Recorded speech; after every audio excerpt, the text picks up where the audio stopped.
we had a game like this last homestand where we were able to pile up the runs and guys just kept scoring. Tonight was, everything you could ask for to open up the homestand. We get a solid start. Gibby keeps his roll going up and down the lineup. Brian, kind of set the tone.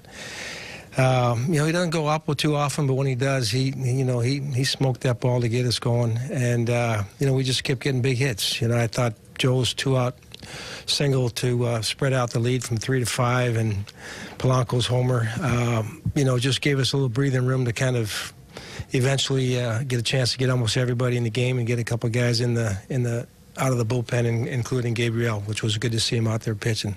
You've been in this spot in September as a player and as a manager. The lead is always good, Molly, but how much more important is the lead in September? Well, I think to play with the lead is, you have chances to kind of, get through the game with people that, maybe are more comfortable pitching with leads and things like that. Hopefully your starter can protect it as long as you can. It's difficult to try to, come back on a regular basis when you're down to 18 games to go. I just think our starters, do a lot better pitching with the lead too. So it just works all around where you get a chance to play from ahead. It makes the game a lot easier.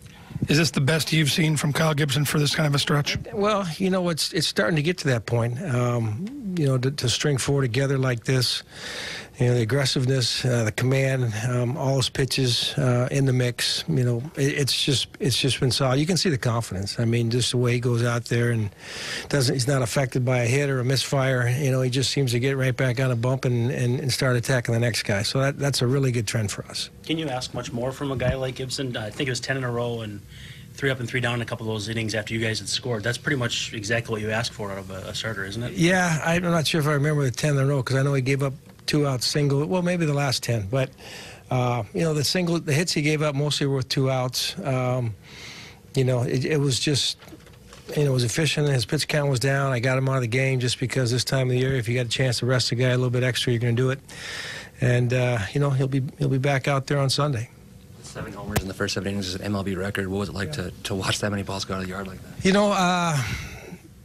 It's fun. It's loud, and there wasn't too many cheapies. Castro kind of sliced his just into the flower bed, but see the ball Escobar hit, and Rosie going to the opposite bullpen, and Kenny, it was kind of an exclamation point there.